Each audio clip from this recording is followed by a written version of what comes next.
한 주간의 정치권 핫 이슈를 속속들이 들여다보는 정치토론 왈가왈부 유용합니다. 오늘도 어김없이 뜨거운 토론을 펼쳐주실 세 분을 모셨습니다. 김형주, 김유정, 그리고 진승호 전 의원 나와 계십니다. 안녕하십니까? 안녕하세요. 자, 추석 연휴 기간에 민심을 청취하고 돌아온 여야 정치권. 이번 주 역시 조국입니다. 조국 법무부 장관을 놓고서 겨루기를 이어갔습니다. 과연 민심을 제대로 청취한 것이 맞는지 의문이 들 정도인데요. 오늘 왈가왈부가 준비한 토론 주제는 무엇인지 먼저 화면으로 만나보시도록 하겠습니다.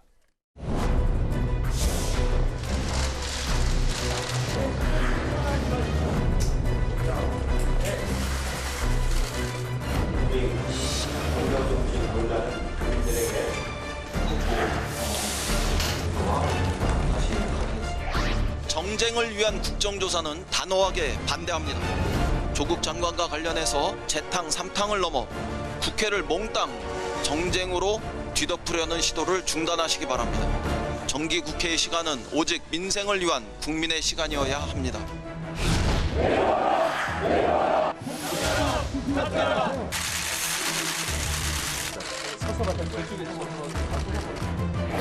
자꾸만 민생 핑계로 조국 사태를 외면하는 여당. 지금 집에 큰 불이 났는데 빨리 살림하자는 격입니다. 불부터 끄십시오. 조국 파면이 바로 불국입니다. 조국 없는 정부가 돼야 된다. 이런 말씀을 드리면서 이제 공은 더불어민주당에게 넘어갔습니다. 조국 일가족 비리 의혹을 명명백백하게 규명할 것인지 아니면 끝끝내 조국 사태를 자처하며 전국을 파행으로 몰고 갈 것인지 민주당은 결단하기 바랍니다. 저는 오늘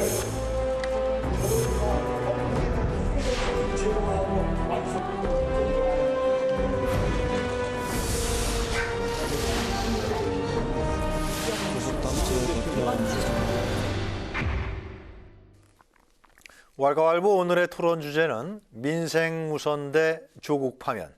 절정치 않는 조국 전국 향방은 어디로 갈 것인가입니다. 지난달 9일 개각 발표 이후에 한 달 넘게 이어져온 조국 정국이 정기국회를 앞두는 오늘까지도 이어지고 있습니다. 여당인 더불어민주당은 이제는 정쟁이 아닌 민생을 돌볼 때라면서 야당을 향해서 일하는 국회를 주장하고 있는 반면에 한국당과 바른미래당을 비롯한 야당은 조국 장관의 사태가 먼저라면서 투쟁 동력을 올리고 있습니다. 조국 정국 속 더욱더 치열해지고 있는 여야의 대치 상황, 해법은 무엇인지 지명에서 임명까지 한 달 넘게 이어져온 조국 정국에 대해서 함께 이야기를 나눠보도록 하겠습니다. 한 달 넘었죠? 네, 그렇습니다. 네. 공식적으로 어쨌든 네. 9월 9일인가요? 공식적으로 임명을 8월 9일인가 지명을 했죠. 예, 그래서 상당한 시간 동안에 조국의 지명부터 지금까지 상당히 한 달이 넘게 전체의 국민들 네. 또 정치권 전체가 움직이고 있는데 실제적으로 보면 추석이 이제 피크가 될 거라고 생각했는데 추석 이후 여론 자체도 이렇게 수그러들지 않는 현상이고 네. 또 청문회 때 말했던 여러 가지의 어떤 것이 위정이냐 아니냐의 논쟁을 언론과 검찰이 계속 정보를 이렇게 생산해내는 과정에 있기 때문에 국민들이 어떤 그런 판단에 있어서 조금 여러 가지 태도 변화도 나타나고 있고 또 정당의 지지율 또 대통령 국정 수행에 대한 평가도 영향을 미치고 있는 것 사실입니다. 네. 근데 제가 이제 그 얘기를 하고 싶은 부분은 이제 20대 국회가 거의 저물어가는 이 시점에서 사실 우리 언론과 우리 검찰이 사실 자기 일을 열심히 잘 하고 있다 저는 그렇게 보거든요. 네. 여러 가지 어떤 수사를 하고 있고 또 상당히 많은 어떤 그 특수부 검사들이 붙어서 잘잘못을 따지고 있고 소환을 하고 있고 또 이런 직접적인 어떤 대통령께서 말씀하신 것처럼 말하자면 권력 핵심에게도 어떤 칼끝을 겨눌 수 있는 그런 검찰의 역할을 하고 있습니다. 이제 네. 그렇다면 말하자면 국회가 할 일은 어떤 그런 그 잘하고 있는 말하자면 검찰 수사에 대해서 독려를 하면서 현재 어떤 국민이 갖고 있는 어떤 경제적 문제라든지 안보의 문제라든지 제도적 개선의 문제라든지 특히 네. 검찰 개혁이라든지 검경 수사권 조정 문제라든지 어떤 좀 더 국민에게 봉사하는 국회의 모습을 갖고 가야 되는데 온통 최근 들어서 어차피 이제 7개월 정도 가까워지는 어떤 총선이 있기 때문에 모든 것을 정쟁으로 가져간다는 것이 국민의 불만이고 또 부분적으로는 어떤 이 사건이 어떤 여당 야당 간의 지지율 편차를 좁히는 이런 계기가 됨에도 불구하고 양비론적으로 국민들이 어떤 정치권을 볼 수밖에 없는 그런 사태로 몰아가고 있지 않나 네. 그런 생각을 갖게 됩니다. 김정은님 지금 말씀은 그 국회가 좀 이제 좀 다른 일로 가야 돼. 검찰한테 맡기고 수사는 윤석열 검찰호가 워낙 지금 대단하게 수사를 하고 있으니까 좀 맡기고 국회는 좀 생산적이고 국가 운영 측면에 대한 부분으로 가야 되는 거 아니냐 이런 말씀이신 것 같아요. 네, 동의합니다. 그렇게 가야 되는데 가지 못하고 있는 것이죠. 왜 못 가죠? 그거는 어쩔 수 없이 이 조국 블랙홀에서 빠져나오지 않는 한 그거는 어려운 일이 아닌가 네. 이렇게 생각하고요. 그건 당위적인 문제이고 국회가 해야 될 책무인데 그렇게 못하고 있는 것은 참 안타깝고 네. 아쉬운 부분이죠. 그리고 이 추석이 지나면 조금 여론이 잠잠해지고 소관공명으로 가지 않을까라고 청와대와 민주당이 너무 안이하게 네. 생각했던 게 아닌가라는 생각이 들어요. 이 이후에 지금 1년의 상황을 보면 대부분의 국민들 지금 TV 보기도 싫다 이렇게 얘기하고요. 이젠 너무 지겹다. 우리가 지금 40일간 이 조국의 경랑 속에서 서로 분열되고 반목하고 정치 얘기 서로 피하도록 노력해 왔던 것이 깨지면서 가족 간에도 굉장히 부딪히고 세대 간의 갈등을 유발하고 또 계층 간 갈등을 유발하고 이렇게 돼가고 있는 이 모습에서 과연 우리가 이런 모습 보려고 촛불을 들었나. 네. 그리고 도덕적 우월감을 바탕으로 해서 탄생한 정부라고 촛불 정부라고 스스로 외쳤던 민주당 정권이 지금 이렇게 가고 있는 것에 대해서 국민들이 굉장히 분노가 팽배해 있고 실망하고 또 등을 돌리는 이런 네. 상황에 이르렀다고 보고요. 그런 것이 바로 오늘 갤럽 여론조사에서 드러난 것처럼 문재인 대통령에 대한 국정 잘하고 네. 있느냐 반대가 50%가 넘어갔죠. 그리고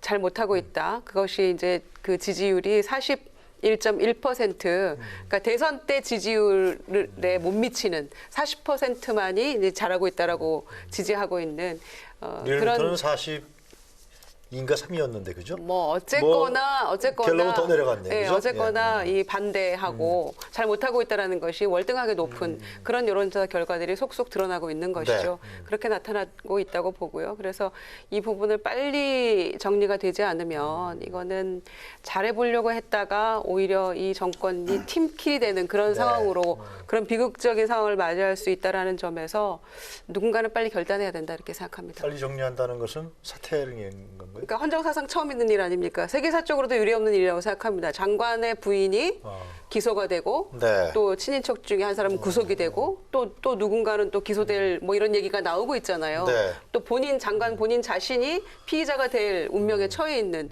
지금 이렇게 속속 이렇게 옥죄어오고 있는 이런 상황인데 과연 이거를 사법개혁, 검찰개혁이라는 그런 타이틀만으로 네. 이거를 헤쳐나갈 수 있을 것인가에 대해서는 네. 국민들이 지금 나타난 여론이 이거를 반증하고 있다고 생각합니다.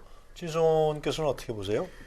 그러니까 지금 문재인 대통령이 결국은 이제 그 키를 쥐고 있는데 계속 고집을 부리십니다. 계속 네. 가는 겁니다. 그런데 문제는 이제 지금 조국 장관 본인도 피의자 신분으로 전환된 것으로 보입니다. 그러니까 조범동이라고 오촌 조카 필리핀으로 도망갔다가 이번에 이제 자진기국에서 잡힌 그 체포영장 또는 영장 실질심사할 때 보면 공직자윤리법 위반이라고 적혀 있습니다. 뭐 다른 혐의도 있지만 횡령 등 혐의도 있지만 근데 공직자윤리법이 적혔다는 것은 누군가 공범이 공직자가 있다는 이야기입니다.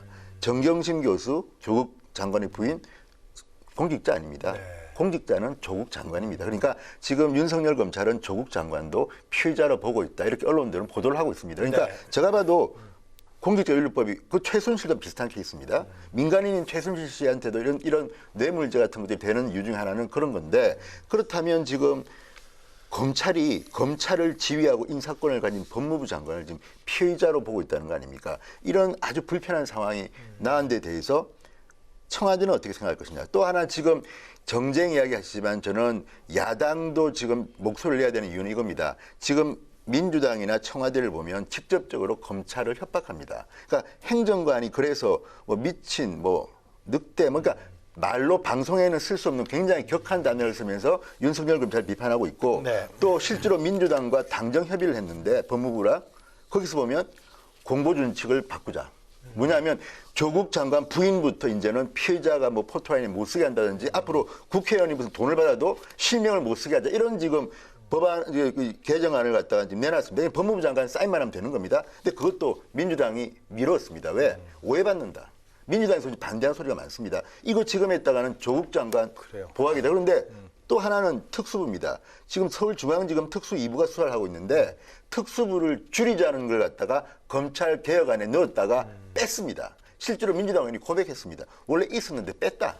왜냐? 지금 조국 장관을 수사하는데 민주당이 이런 걸 갖다가 득을 던진다. 그러니까 지금 야당 입장에서는 윤석열 검찰을 보호하기 위해서도 할 행동들은 있습니다. 그런데 저는 다 떠나서 지금 문재인 대통령의 지지율이 떨어지고 하는 이유는 한국당이나 바른미래당의 공격 때문이 아니라 지금 언론에 보도되고 국민들이 다 압니다. 지금 조국 장관의 의혹들을 보고 민심이 돌아섰다고 봅니다. 특히 이제 지금 김윤정 의원님 말씀하신 것처럼 41.1% 그러니까 대선 득표율보다 낮은 40% 지지율이 처음 나왔는데 더 위험한 것은 문재인 대통령의 지지층인 20대, 30대, 특히 20대가 9%포인트가 빠졌습니다. 2주 사이에. 또 부산, 울산, 경남, PK가 지역별로는 가장 많이 빠졌습니다. 예. 이런 것들을 보면 뭔가 국회와 달리 청와대나 법무부는 고민할 필요가 있다. 특히 조국 장관 본인이 저는 어떻게 해야 된다는 거죠? 본인이 저는 사퇴를 해야 된다고 봅니다. 본인이 사퇴해야 된다. 이미 조국 장관이 국회에 와가지고 민주당 뭐 다 다녔는데 면전에서 유승엽 지금 임시대표입니까? 뭐 대한정치 알겠습니다. 바로 예. 내려놓으시죠. 그렇지 않습니까?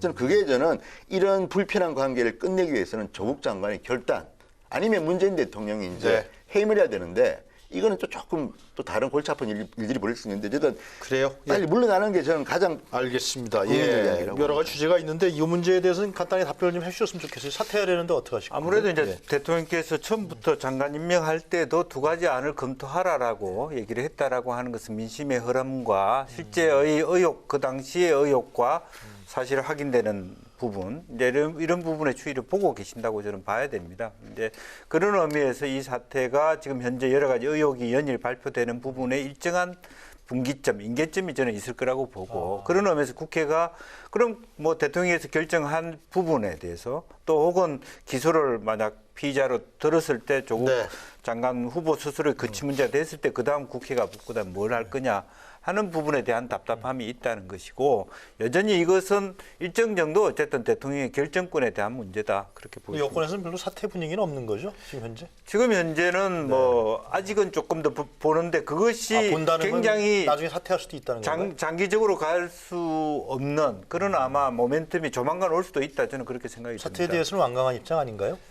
뭐 정권적 차원으로 보는 것 같은데. 그 정권적 차원에서 완강한 알겠습니다. 입장이지만 어쨌든 이 좀 더 유연하게 사실 발표에 따라서 검찰의 기소가 그래요? 됐을 경우에는 국가공무원법에 의해서 대통령이 이미 판단해야 될 지점이 오고 있다는 거죠. 자, 알겠습니다. 지금 조국 장관과 관련된 지금 이제 세 분의 입장을 쭉 들어봤는데요. 그럼 국회 얘기를 좀 해볼까요? 국회 결국 이제 정당들이 국회에서 이 문제를 어떻게 다뤄나가는지 한번 봤으면 좋겠는데요. 일단 국정조사를 지금 요구하고 있죠. 한국당하고 바른미래당 그렇죠? 네, 예. 네. 이 문제는 어떻게 봐야 됩니까?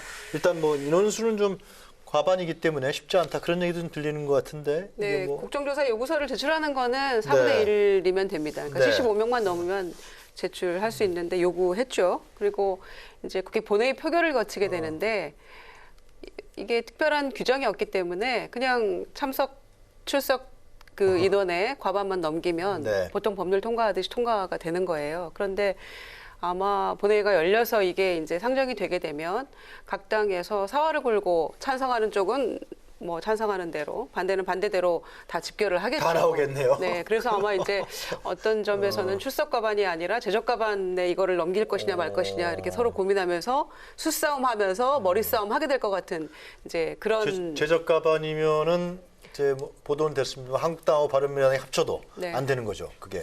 현재 안 됩니다. 그러니까 이제 149석, 네. 150석 이렇게 넘겨야 되는 거잖아요. 그런데 다 합쳐도 그 보수 무당층까지 네. 무소속까지 합쳐도 139석 정도로 계산이 되더라고요.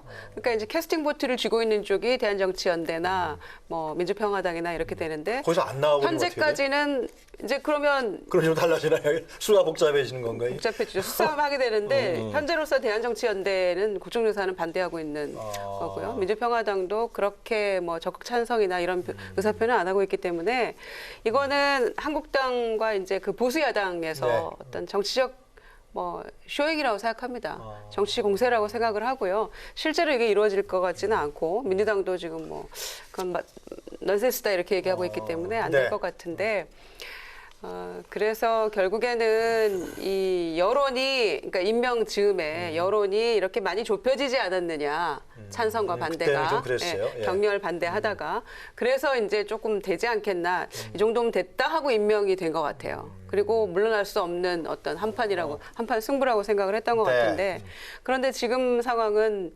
그거보다는 오히려 절대로 이 조국의 불이 꺼지지 않고 더 활활 타오르고 있는 형국이어서 이렇게 가다가는 장관 지키려다가 정권이 흔들리는 그런 불행한 사태가 오지 않을까라고 저는 민주당 내부에서도 그런 우려의 목소리가 조금씩 나오고 있다고 생각합니다. 네. 그 직무정지 가처분 신청을 검토하는 건 어떻게 봐야 됩니까? 저는 근데 그런 뭐 좀 자질구지라는 거는 별 의미가 없다고 봅니다. 뭐 국정조사를 요구하던 뭐 직무정지가 아무 의미가 없는 게 그거와 별도로 민심은 따로 움직이고 있습니다. 그리고 또 하나는 지금 민주당은 자기 무덤을 팠다고 보는 게 그러니까 김종민 의원처럼 가장 강력하게 인사청문회에서 조국 장관 후보자를 보호했던 사람이 있습니다. 그때 뭐라고 했습니까? 동양대 총장 그 표창장은 위조 아니다. 단언하고 그다음에 이게 위조라면 장관 물론 책임지시오 그렇지 않았습니까? 그래 지금 거의 동네에서 지금 망신을 당하고 있습니다. 왜? 그럼 왜 당신 그러면 책임지라고 안 하냐? 왜냐하면 지금 검찰 수사 결과 언론에 보도된 걸 보면요. 단순히 표창장 직임 위조 정도가 아니에요. 영화 뭐 기생충하고 똑같습니다. 아들 표창장에 있는 직인을 떼내가지고 따로 또 가짜 그 글을 써가지고 거기다가 삽입해서 만든 완본이 정경심 교수의 PC에서 다 나왔다는 거 아닙니까 지금? 이까지는 보도가 됐습니다. 언론 보도죠 현재. 예, 아니 게다가 검찰도 그 정도는 신한 것 같습니다. 또 두 번째는 검찰 발표까지는 아닌 두 것 번째는 같은데. 아니 검찰이 부인 안 했습니다. 또 하나 두 번째는 그 표창장도 문제지만 조국 딸 자체가 그 봉사활동을 안 했다는 증언이 또 나왔습니다. 그러니까 지금 나왔던 것들을 보면 이 정도 나왔으면 저는 김종민 의원이나 민주당은 부끄러운 줄 알아야 됩니다. 그리고 저는 국정조사를 하든 안 하든 이게 중요한 게 아니라 시간이 길어질수록 민주당은 점점 더 힘들어지고 늪속으로 빠지는 것이고 야당은 이게 국정조사가 힘으로 우리가 힘이 없어서 못했다. 그렇지만 하자고 우리는 했다. 그리고 지금 또 하나는 정의당인데요. 정의당의 심상정 대표도 처음에는 조국 장관 힘들지 않겠나 그랬다가 대통령의 그 임명권은 존중되어야 한다 그랬습니다. 그런데 네. 지금 정의당 내부에서 지금 서로 난리가 났습니다. 논쟁이 벌어졌습니다. 왜냐하면 20, 30대의 박탈감을 이야기했던 심상정 대표가 어디 갔느냐. 물론 그거는 심상정 대표나 정의당이 다 감당해야 될 몫이긴 하지만 이 청년들의 분노나 지금 정의당 지지층들이 바라보는 조국 사태 좀 다릅니다. 그러니까 그전에는 지지자들이나 그 정당과의 색깔이 비슷했는데 이번에는 한국당도 당혹스러워하는 이유 중 하나가 한국당 지지자들이 지금 조국 장관을 비판하는 게 아니라 어제도 서울대 고대 연대에서 촛불 집회가 있었습니다. 지금 뭐 전국에 3,000명이 넘는 교수들이 서명을 하고 시국선언문에 서명을 했다는데 이분들이 보수 교수들이 아닙니다. 제가 알고도 진보 쪽 분들이 다 지금 나와서 연설한 걸 봤습니다. 그러니까 이런 것들을 보면 지금 과거의 민주당과 문재인 대통령 지지자들도 지금 알겠습니다. 입장이 달라지는 겁니다. 저는 그래서 이게 장기화되면 장기화될수록 민주당과 청와대는 힘들 것이다. 그러니까 한국당에서는 굳이 뭐 빨리 끝내자 할 필요도 없고 근데 저는 그래도 국익을 위해서라면 빨리 이 상황은 종료되는 것이 대한민국을 위해서는 좋겠다. 그런데 계속 가니까. 진성호 전 의원 말씀은 지금 이게 상황이 가면 갈수록 문재인 지지층들이 더 흔들린다. 여권 지지층이 흔들린다. 뭐 지금 그런 현재 판단이신 상황의 전개에는 그런 부분들이 저는 있다고 아, 있어요? 보여집니다. 조짐이 있어요? 예, 그런 조짐이 있다고 보여지고 그것이 만만치 않다라고 하는 네. 부분인데 이제 그럼에도 불구하고 물론 이제 지지율에 있어서 일정 정도 한 1, 2% 정도 자유한국당이 반사이익을 본 건 있죠. 현 상황 속에서 최근에 여론조사.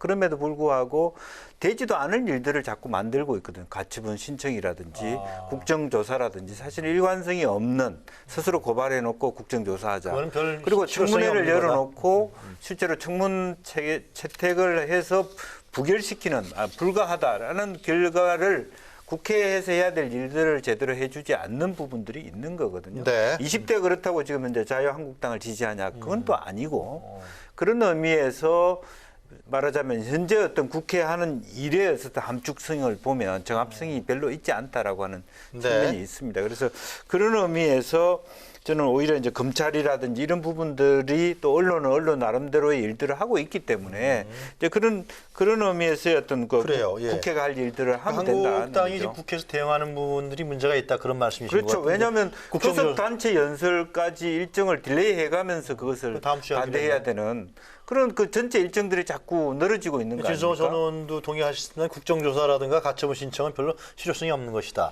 자, 그다음에 저질러 놓고 보자라는 식으로 그다음에 아니면 말고 식의. 삭발투쟁은 지금 계속 한국당 의원들이 계속해서 계속 저는 하는 것 이제 같아요. 삭발투쟁도 의미 있을 수 있어요. 한교안 네. 대표가 나름대로 하나의 릴레이하면서 의미 있을 수가 이것이 자기의 어떤 세를 결집하고 지지를 올리는데 네. 뭐 경우에 따라서는 면밀히 봐야 되겠습니다만 도움이 될 수 있긴 하지만 나중에 가서는 이게 공천에서 사단이 난 그 하나의 배경이 될 수. 나는 이렇게 당에 헌신했는데 어떻게 보면 제가 이런 말할 자격은 없겠습니다만은 삭발 안 해줬으면 해야 되는 의원들이 제일 먼저 삭발하고 이제 이런 부분. 어떤 사람은 또 삭발했다고 공천 주나, 어떤 사람은 삭발했음에도 불구하고 공천을 안 주냐 이런 시비거리가 되는데 다만 일정 정도 한교안 대표가 리더십을 형성하는데 삭발파를 형성했다. 그것은 의미가 있을 수 있지만 나중에 가서는 결국에는 당에 부담이 될 거다 저는 그렇게 이 봅니다. 머리를 깎는다는 건 굉장히 중요한 의미인데요. 우리 그런데 제 아까 의도가 좀 말씀하세요. 다르게 앵커가 설명한 부분이 있는데 네. 저는 그럼에도 불구하고 한국당이 국정조사를 요구해야 한다고 아까도 말씀드립니다. 왜냐하면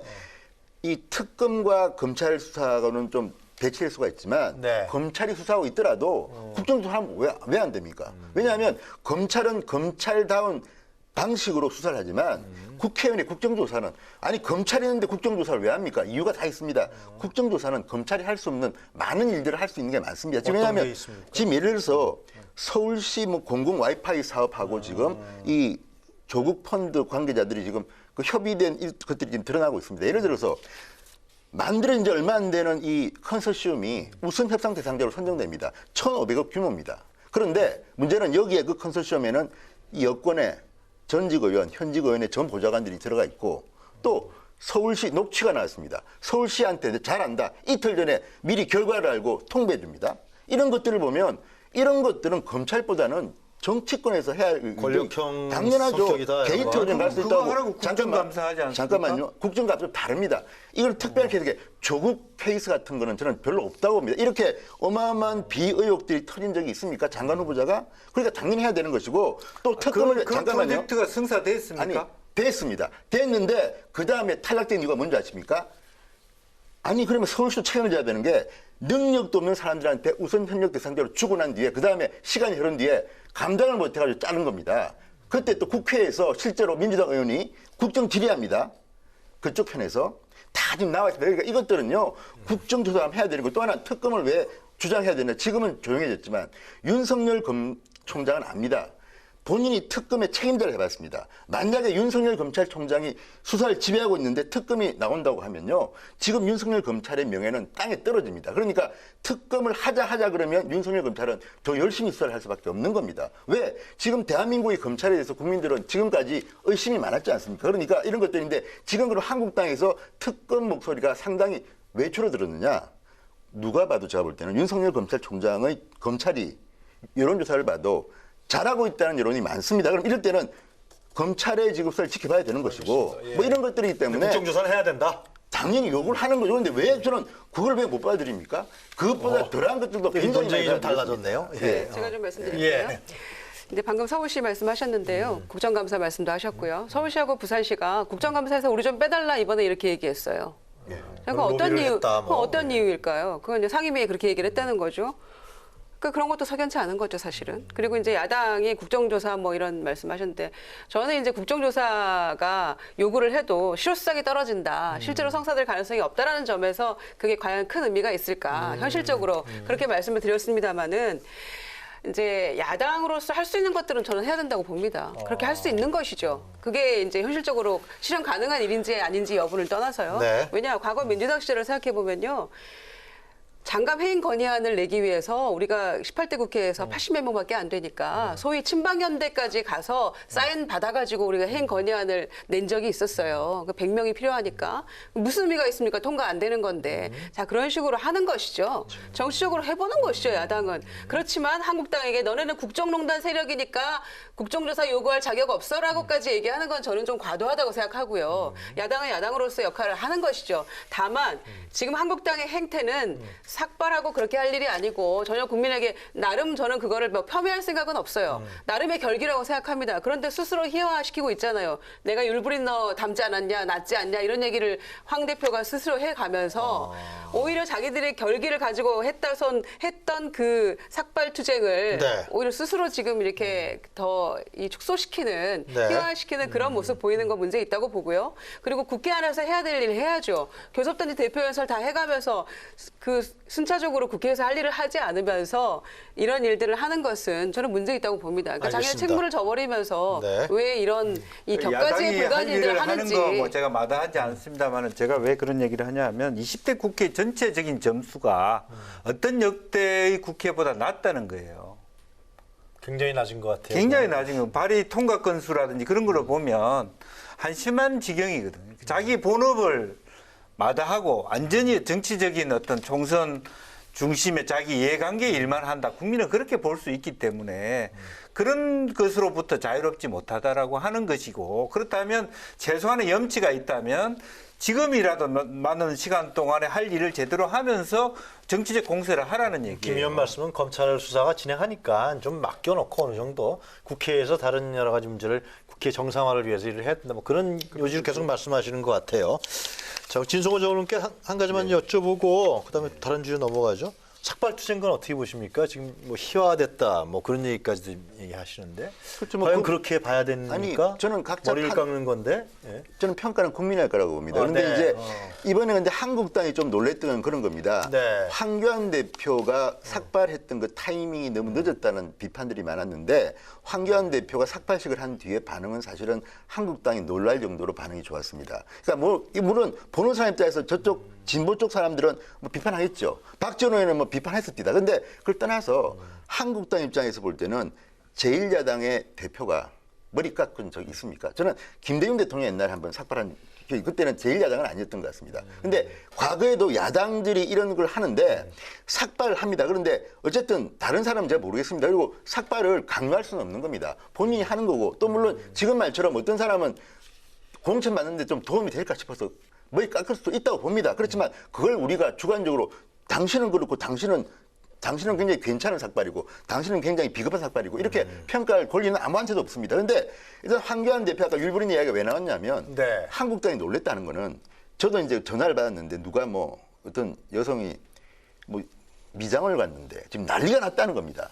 지금 황교안 게리올드만 영화배우 좀 그 합성 사진 패러디가 도는데 그걸 보면 일단 황교안 대표를 알겠습니다. 수염을 붙이니까 좀 재밌습니다. 그래가지고 뭐 이게 황교안 돌았는데 이거는 대표나 우리가 당이 한 게 아니라 국민들 젊은 사람들이 만들어 돌리는데 네. 지금까지 황교안 하면 공무원 스타일의 그 좀 딱딱한 이미지인데 갑자기 그 뭐 연예인처럼 되니까 나쁠 거 없지 않습니까? 근데 이걸 가지고 뭐 희화화든 뭐든 다 좋은데 결국 제가 볼 때는 평가는 국민들이 한다. 다만 이제 좋습니다. 한국당 네. 입장에서는 삭발식, 적어도 다른 의원들은 잘 모르겠고 황교안의 삭발식 자체에 대해서는 높은 평가가 많은 건 과연 사실입니다. 그런데 이제 이 조국 상황이 그 야당 대표가 삭발할 정도고 야당 국회의원들이 계속 릴레이로 삭발할 만한 그 정도 건이냐 뭐 가령 그런 이제 그런 거가 거죠. 있는 거겠죠. 예를 좀? 들어서 네. 언론이 도대체가 조국의 어떤 비리를 뭐 보도하지 않는다든지, 네. 검찰이 전혀 속도를 안 낸다든지, 그러면 정치권이 할 일이 삭발과 단식이라고 보여져요. 근데 지금 언론이 보도를 안 합니까? 하루 종일 보도하고 있고, 지금 검찰이 검사 안 합니까? 매일 추석 연휴에도 수사하고 있는 이 판에 그 삭발을 해야 되느냐 하는 문제가 있는 거죠. 그러니까 예. 민주당은요. 그런데 처음에 검찰이 압수수색 들어갔을 때요. 나라를 어지럽히는 일이라고 하면서 굉장히 이 분노하면서 검찰에 대해서 불만을 폭발시켰죠. 그리고 온갖 이야기들을 다 제가 다시 표현하지는 않겠습니다. 이렇게 했었는데 이제 와서 보면은 검찰의 입만 쳐다보고 있는 형국이에요. 지금 그렇게 갈 수밖에 없는 오히려 검찰에 고마워해야 될 상황인 거예요. 조국 장관 당사자도 그러니까 당사자도 아니 그런데 왜 처음에는 그렇게 극렬하게 무슨 나라를 어지럽히는 행위라고까지 얘기를 했냔 말이죠. 야당이 반대했죠 처음에. 검찰총장 뽑을 때. 그거는 뽑을 때 이야기면 이미 임명하지 않았습니까? 그거는 뭐 임명권 뭐 다 있다고 얘기하시는 거 아니에요? 지금 조국 장관에 대해서도. 그런데 윤석열 총장이 오늘 단독 보도 나왔잖아요. CBS에서. 청와대에 미리 얘기했다는 거 아닙니까? 조국 장관 문제 있고 이거 그냥 더 가면 큰일 난다라고 청와대에 얘기했는데 이게 대통령께 전달이 됐는지 중간에서 누가 꿀꺽 삼켰는지 알 수 없는 거예요. 그러니까 그 상황을 모르고 지금 민주당이 처음에 검찰에 지금 이런 수사 과정에서 그렇게 반발을 한 건지 청와대 처음에 반응도 그렇고요. 그러니까 이런 전체적인 이 맥락 속에서 도대체 집권 여당의 모습이 이 문재인 정부가 검찰과 법무부 장관이 이렇게 대립하고 싸우는 모습이 이게 얼마나 부끄럽고 민망한 모습입니까? 그러니까 알겠습니다. 이런 일을 애초에 왜 만들었으며 그리고 이제는 검찰 입만 바라보며 모두가 검찰에서 잘할 것이다 이렇게 얘기하고 있는 게 얼마나 이 민주당의 태도가 이중적이냔 말이죠. 그래서 지금 민주당에서 들고 나오는 것은 검찰 개혁을 들고 나오는 거 아니에요? 현재? 근데 그 검찰 개혁을 들고 나오는데 야당 쪽에서는 아니 지금 법무부 장관 조국 장관이 검찰 개혁을 할 만한 그 명분이 쓰느냐? 이제는 공방이 있는데 그 어떻게 청와대나 보십니까? 민주당도 그런 부분에 대한 입장을 고민해야 될 시점이다. 왜냐하면 사실 검찰 개혁의 일부분이 이제 특수부를 어떻게 할 거냐 하는 부분이 있었는데 네. 조국 장관 때문에 특수부 언급을 하기가 어려운 시점이 되었다라고 하는 것들이 분명히 사실은 현존하는 문제로 등장한 거죠. 네. 이제는 다시 말하자면 정부와 여당이 이 공을 받아서 해결해야 될 시점에 와 있는 건 사실인 것 근데요, 같습니다. 저도 장기적으로 보면 특수부를 갖다가 기능을 좀 바꾼다든지 하는 방안은 고민할 수가 있습니다. 그런데 조국 장관이 인사청문회에 불려 나와가지고 금태섭 의원 질문에 답하는 걸 보니까 이분은 상당히 이 부분도 준비가 안 됐구나. 근데 금태섭 의원 같은 경우는 아니 그러니까 일본 같은 경우 일본 동경이 그렇습니다. 네. 또 외국도 지금 보면 프랑스나 영국은 좀 바뀌는 부분이 있는데 이런 걸 갖다 물어보는데 잘 모릅니다. 그리고 또 하나는 문재인 정부가 탄생한 지 지금 2년 반이 다 돼갑니다. 지금 반환점을 돌고 있습니다. 그러면 박상기 장관 시절에 뭐 했습니까? 솔직히. 이게 그렇게 중요하다면. 자, 묻고침에 그겁니다. 왜 하필 이 타이밍에 조국 장관 일가를 수사하는 이 타이밍에 그걸 해야 됩니까? 저도 장기적으로 해야 한다 보는데 타이밍이 안 좋다는 것이고 또 하나는 조국 장관이 후보자 시절에 기자들이 물어보면 말합니다. 딸 그 뭐 논문 물어보니까 다 가짜 뉴스다. 뭐 분명히 이야기합니다. 그러고 하는데 딸 부정 뭐 의혹 이거 사실 아니다 이야기합니다. 민주당도 도와줍니다. 그런데 들어보십시오. 지금 그게 조국 후보자 당시 그 말이 가짜 뉴스입니다. 왜냐하면 지금 이제 심지어는 고려대나 이제 부산대 의전원은 입학 취소될지도 저는 모른다고 봅니다. 드러난 것을 봐서 저는 당연히 이렇게 한다고 보는데 여기에 대해서 왜 조국 장관은 말하지 않지요? 민주당은 왜 말하지 않지요? 저는 문재인 대통령도 지금 가짜뉴스 그렇게 이야기하면서 청와대가 생산했던 가짜뉴스.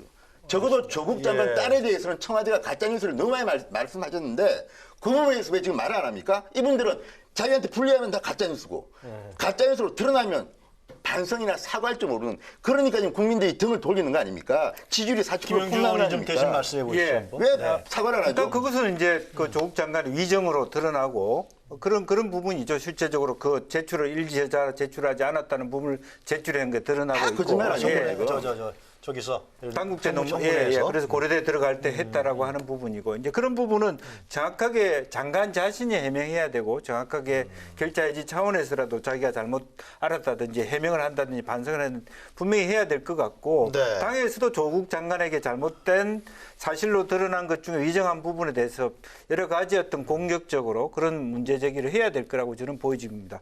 다만 왜 조 장관 이 수사받는 시점에서 특수부를 언급하냐 하는 것은 선우가 잘못된 것 같아요.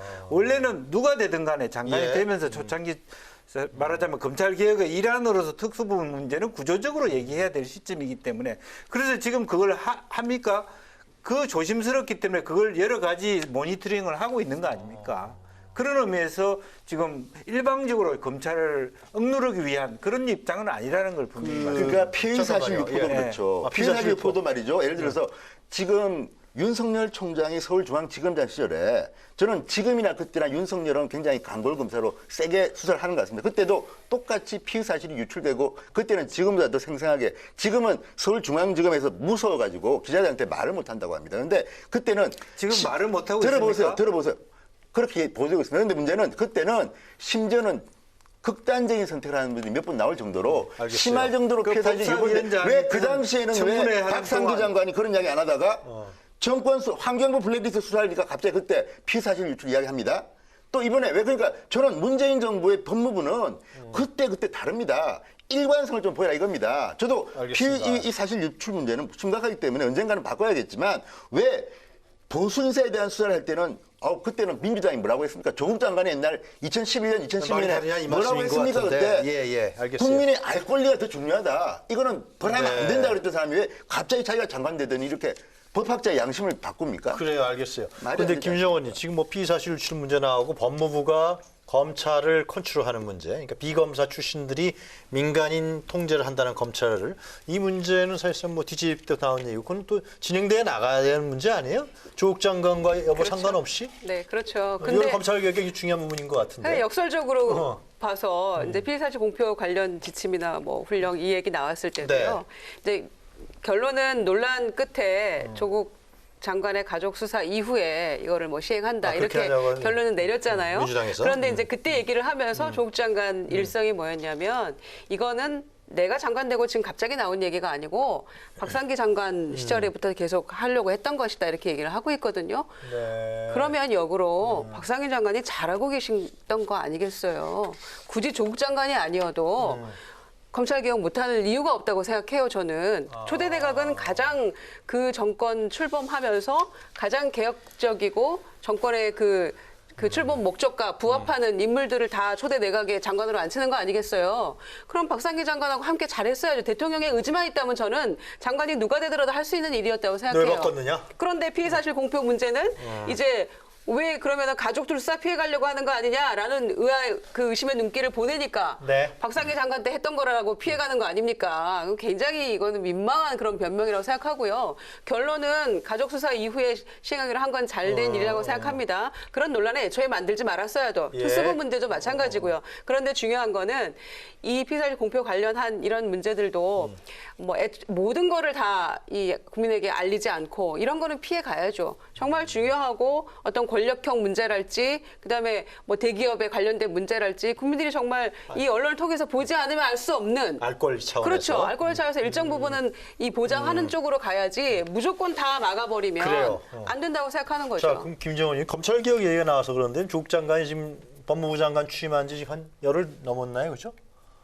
9월 9일이니까 열 하루 된 거죠. 네. 근데 이제 계속해서 나오는 행보가 지금 최근에 이제 젊은 검사들하고 대화하겠다 네. 그런단 말이에요. 뭐 미공개로 하겠다 그래요. 그래서 이런 오늘인가 건 어떻게 봐야 됩니까? 의정부 지청에 먼저 가서 지금 젊은 검사들하고 예. 그러니까 평검사들이 한 50여 명 된다고 하죠. 네. 그 중에서 이제 뭐 자유롭게 자율적으로 참여하도록 했다고 얘기를 하고 있고요. 의정부지청은 또 특수부가 없는 그런 곳이라고 오늘부터 해요. 시작한 거죠? 네, 그래서 얘기를 하고 있는데 글쎄 이제 혹자들은 뭐 개혁의 적임자도 아니고 지금 자격이 있느냐 그런데 어떻게 검찰 개혁을 얘기할 수 있느냐라고 얘기는 하지만 네. 저는 뭐 어쨌거나 이 공식적인 어떤 뭔가 결론이 나기 전까지는 그럼 조국 장관이 뭐 하겠습니까? 장관실에 앉아 있을 수는 없잖아요. 그러니까 뭔가 하긴 해야 될 텐데 그래서 뭐 이 젊은 검사의 대화도 하고 뭐 비공개로 하고 이렇게 하는데 반반인 것 같아요. 그러니까 비공개로 하는 게 좋을 것 같긴 합니다만 이 언론에 뭔가 이 비춰지는 모습 속에서 검사들이 뭐 자기 얘기 잘 못하잖아요. 일명 그런 거는 비공개가 나을 것 같긴 한데 네. 또 그러고 나서 언론이 취재 들어갈 거 아닙니까? 그러면 과연 그게 이 올바르게 다 100% 있는 그대로가 다 보도가 될 수 있을까라는 그런 의구심도 있어요. 그래서 과연 이것이 현실적으로 네. 얼마나 이게 도움이 될 만한 일인지, 그리고 제대로 검사들이 이 심정을 다 토로할 수 있을 것인지, 이런 실효성에 대해서는 저는 좀 반신반의합니다. 진성호 저는 같은 지금 생각이십니까? 당장 일선 검사 그걸 비판했습니다. 조국 장관이 왜 지금 당신이 법무부 장관이 검사와의 대화라는 타이틀로 검사를 만나느냐.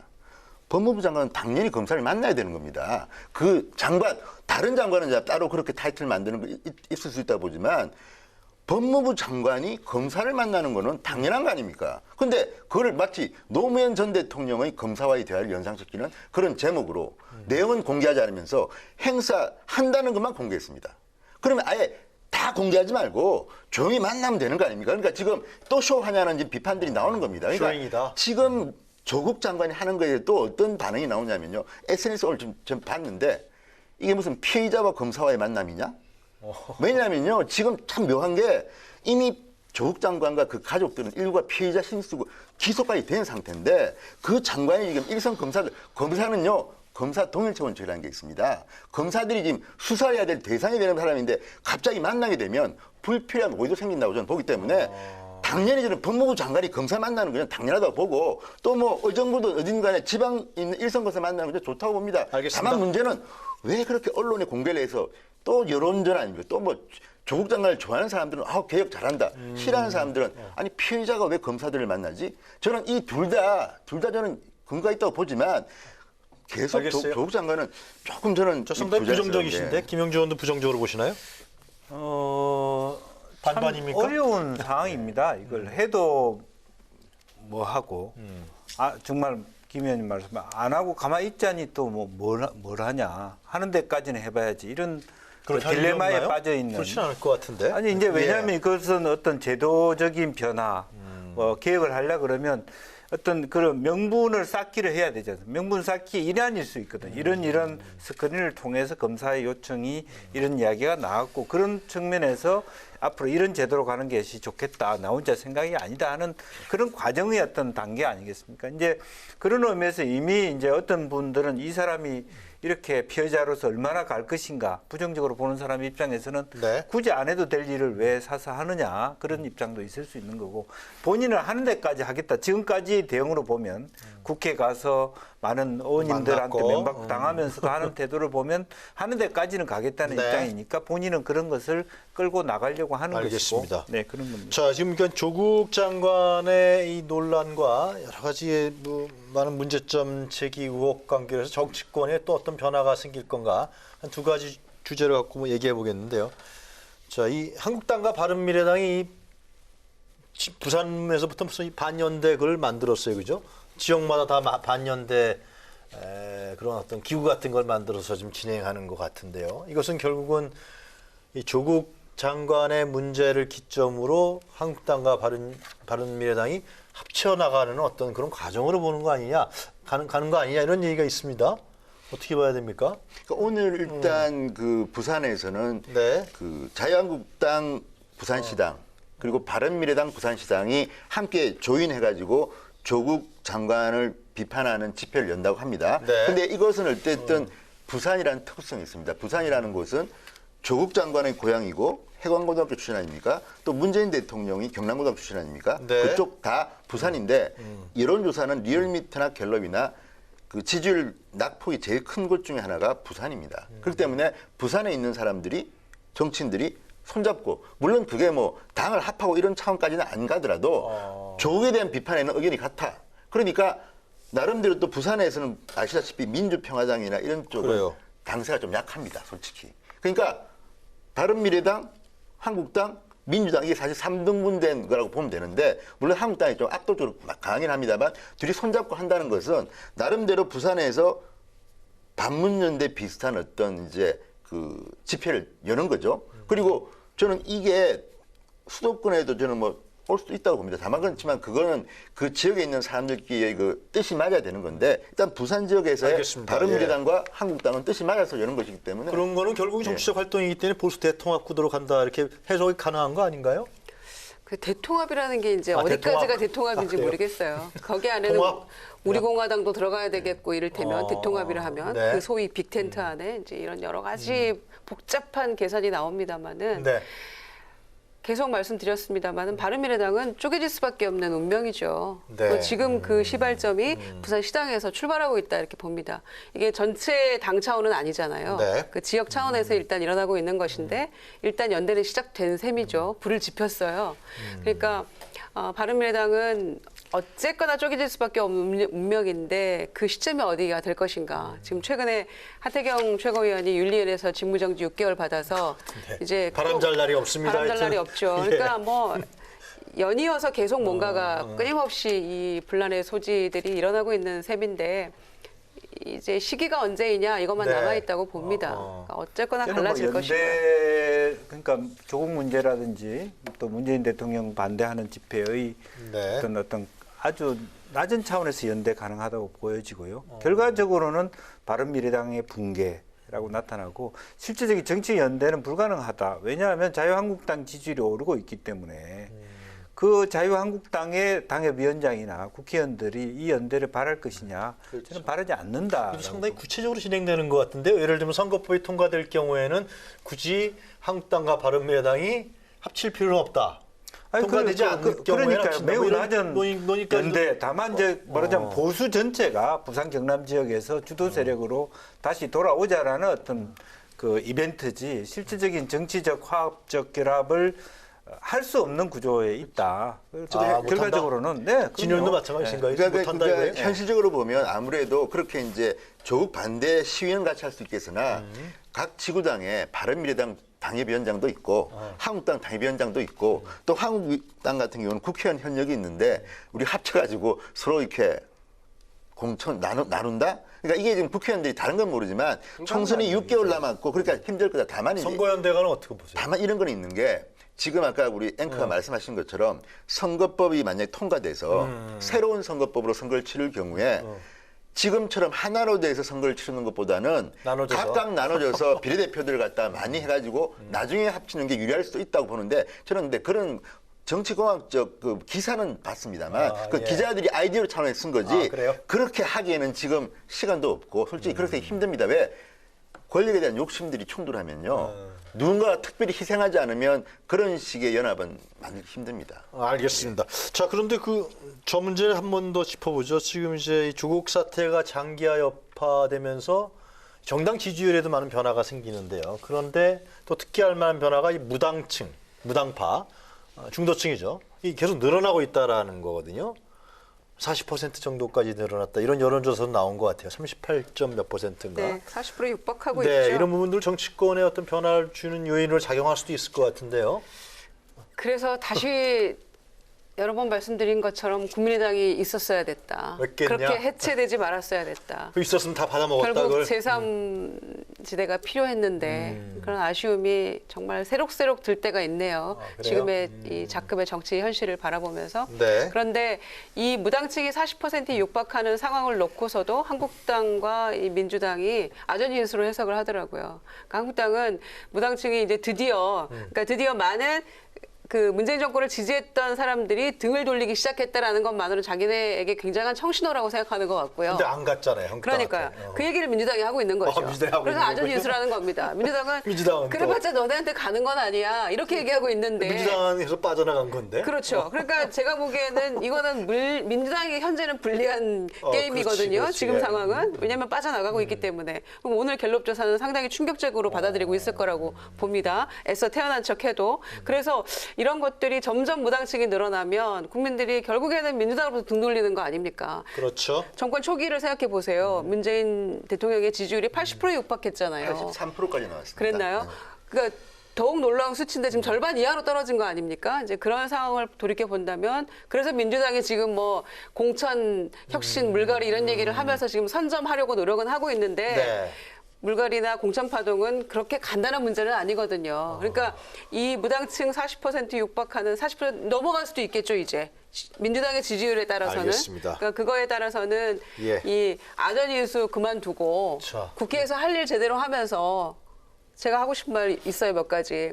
파생상품 대란 일어났죠. 아프리카 돼지 열병에 남북관계 지금 이렇게 이런 교차 국면이죠. 너무 문제가 맞는 많은데 말씀인 것 같아요. 정말 걱정이 많은데 모든 뉴스가 조국 블랙홀에 빠져 있는 이 상황이 너무 서글픈 거죠, 지금. 자, 그러면 근데요, 이제 잘 하나만 이제 정리 좀 해야 될 것 같은데. 무당층은 이제 하나 언급한 게 지금 무당층이 커진다고 하지만 오늘 갤럽 조사를 보면 꼭 그렇지는 않습니다. 그러니까 이제 상황이 좀 다른데 또 하나는 이제 여론조사 전문가들 말은 그겁니다. 여론조사를 어떻게 하냐에 따라 가지고 무당층을 키울 수도 있고 줄일 수 있다. 뭐냐면 2번 물어볼 수 있고 3번 물어볼 수 있고 하는 기법들이 있는데 지금 방법에 대해서 여론조사 방법에 대해서 지금 논란이 있고 지금 칼럼도 보면요. 예. 여론조사의 근본적인 문제를 하는데 지금 과연 그러면 한 번 더 물어보면 어떻게 될 것인가. 저는 민주당은 조금 걱정할 필요가 있는 게 리얼미터 같은 경우는 거의 상당 부분 좁혀져 왔습니다. 그러니까 네, 저도 알겠습니다. 한국당이 예. 못 드는 거는 저는 한국당이 한계라고 봅니다. 그거는 그분들이 반성해야 될 몫인데 그걸 떠나서 지금 민주당이 내려가는 속도를 보면 상당히 가파릅니다. 그러니까 만약에 2번, 3번 물어보는 질문을 했다고 하면 예, 그래요? 무당층이 확 줄어들 거라 생각합니다. 그래요? 예, 아니, 전문가들 이야기입니다. 어느 전문가들이 이렇게 얘기하나요? 아니 칼럼들 또 하나는 제 주변에 아니, 무당층 계속 늘어나고 있기 어쨌든 때문에. 아니 뉴욕에서 박사딸 친구가 그런 얘기 여론조사 자체에 리얼미터의 여론조사에 대해서 지금 회의적인 시각을 보이는 사람들이 좀 있습니다. 아니 자기들끼리 공개적인 비판하고 싸우고 있어요. 회의적으로 보는 예, 것 자체는 알겠습니다. 기존 여론조사 방식 전체에 대해서 회의적으로 볼 수도 있죠. 자, 마지막으로 간단하게 좀 네. 우리 오늘 조국 관련해서도 굉장히 많은 논쟁을 벌였는데요. 좀 어떻게 해야 되는지 한 20초 정도씩 특히 국회의 역할을 중심으로 좀 말씀을 좀 해주셨으면 좋겠어요. 어느 분부터 먼저 하시겠습니까? 김정원께서 먼저 말씀하시겠습니까? 한 20초 정도씩만 예, 드리겠습니다. 자유한국당은 이제 예. 삭발 릴레이 하는 거 그만하고요. 하려면 애초에 그냥 120명인가요? 110명인가요? 한꺼번에 다 같이 하고 본회의장에 들어왔어야 효과가 네. 있다. 이렇게 생각하는데 이렇게 이제 지속적으로 이렇게 하는 것은 나름의 결기일지 모르나 국민에게 큰 감동을 주는 정치의 모습도 아니고요. 그래서 국회 안에서 조금 할 일 했으면 좋겠고요. 무엇보다 아까 제가 말씀드렸던 그런 이 민생 문제가 네. 보통 일이 아닙니다. 지금 서민들 그 파생 상품으로 피해본 서민들의 지금 피눈물 나고 있는데 다 덮어버려서 너무 안타까운데요. 그런 일들부터 지금 국회 안에서 알겠습니다. 풀어나가야 된다고 생각합니다. 자, 어느 분이 먼저 예. 하시겠습니까? 예. 어쨌든 지금 현재 상황이 국정 대통령 지지율 또 정당 지지율 자체가 굉장히 많이 떨어지고 빨간불이 있죠? 예, 예. 들어있기 때문에 문재인 대통령이 지금 조국 떨어졌어요. 문제를 예. 포함해서 당청 간에 깊이 있는 수기가 필요한 시점이 아니냐. 그리고 무작정 뭐 반박하고 커버하고 한다고 될 시점이 아닌 것 같거든요. 현재 어차피 검찰은 아마 공범으로 부부를 기소할 겁니다. 그런 시점이 온다는 전제에서 다시 한번 대통령과 또 당에 대해서 또 서로의 깊이 있는 토론이 필요하다. 뭐 전향적인 터닝 포인트가 필요하다. 그런 그럼요. 말씀이신 것 네. 같네요. 자, 신성호 전 의원 근데 말씀드릴까요? 이제 그 총선을 앞둔 정기국회는 어떤 경우든 간에 제대로 진행된 적이 저는 드물었다고 봅니다. 그런데 지금 저는 민주당이 충고하고 싶은 것은 당리당략을 생각하지 말고 네. 국민의 편에 서라. 아니, 지금 그 제가 볼 얘기를 때는 지금 제가 볼 때는 그 민주당 자유한국당에서 할 얘기입니까 아니요. 그게? 그러니까 그런 식이 틀리다는 알겠습니다. 겁니다.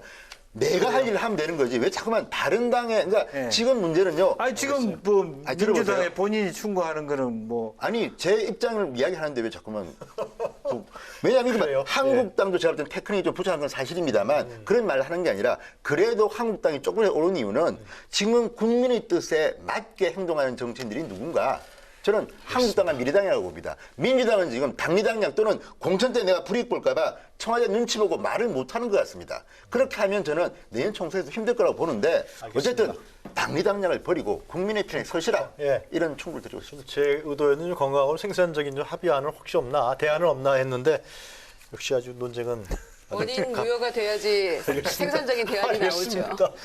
자, 오늘 토크 마무리하기 전에요. 2주의 사진 한 것을 살펴보도록 하겠습니다.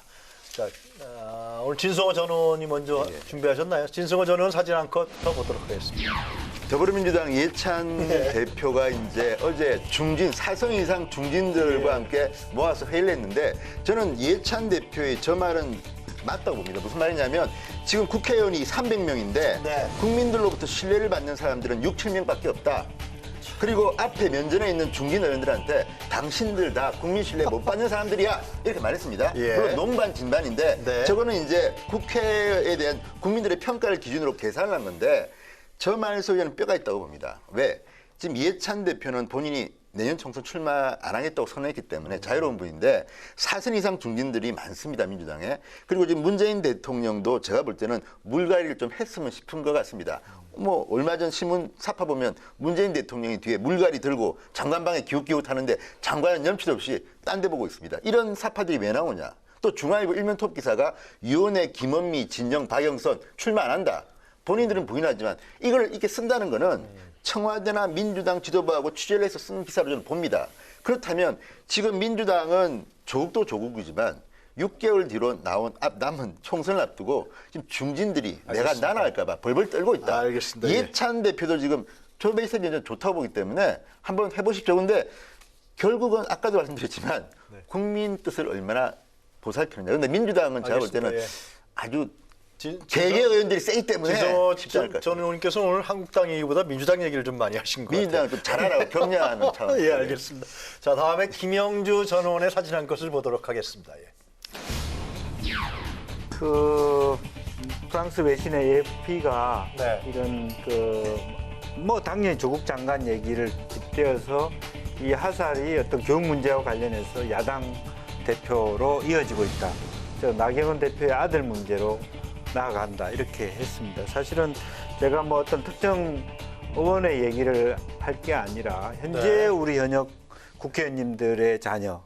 오늘 또 제가 이 방송 오기 전에 만난 차 한잔 마신 친구가 특목고 학부모들이 했던 일들이 그중에 예를 들어서 조국 장관의 뭐 딸 문제들이라든지 또 현재 국회의원 아들들의 문제에 있어서 자유로울 수 있느냐 다 거의 비슷한 그런 일들을 해왔다. 품앗이로 이제 그런 부분들이 있습니다. 그래서 지금 현재 저는 많은 뭐 대학 교수님들이 시국 선언도 하고 있습니다만 예. 사실은 제일 저자 뭐 실험실 누가 그걸 허락해 줬습니까?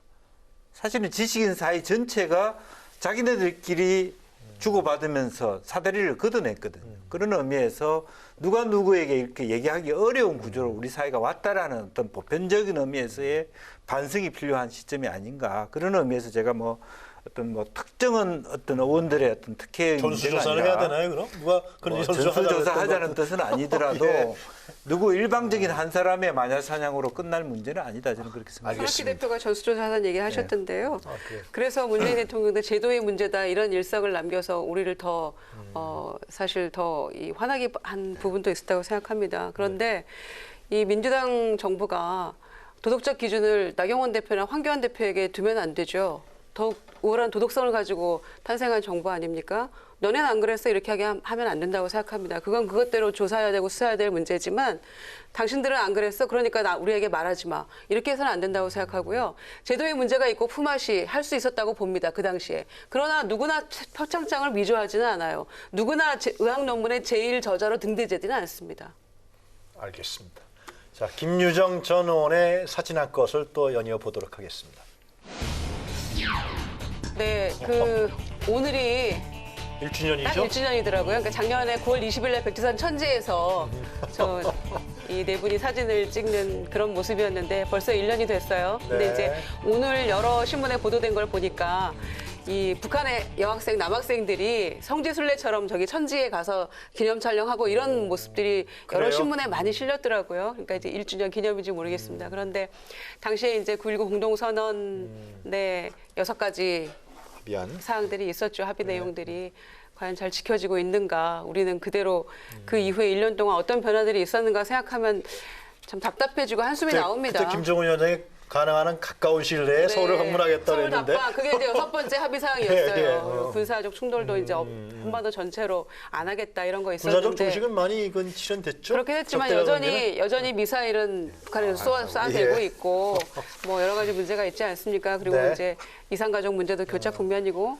교류 협력 문제도 그렇고 해서 그래요. 안타까움이 많이 드는데요. 23일 날 한미 정상회담 한다고 하니까 이런 전반적인 문제 좀 잘 논의됐으면 좋겠고 또 유엔 기조연설 문 대통령 하신다고 하니까 하여튼 뭔가 다음 주 이제 월화 동안에 일어난 일들인데 이 9.19 1주년 맞이해서 좀 지켜졌으면 좋겠고요. 획기적인 변화들이 조금 일어나는 모멘텀을 좀 가졌으면 좋겠습니다. 김정호님 말씀 들으니까 1년 전에 상당히 즐거웠던 것 같아요. 그렇죠. 그죠? 뭔가 하여튼 백두산도 양정상에 올라가고 우리나라가 상당히 뭔가 약진할 것 같다는 생각이 많이 들었는데 오늘은 좀 하여튼 뭔가 조국 장관의 문제가 계속해서 이 정쟁화 1년 사이에. 정치권에서 계속 매우 논의되고 우울해졌습니다. 네. 그런 것 같아요.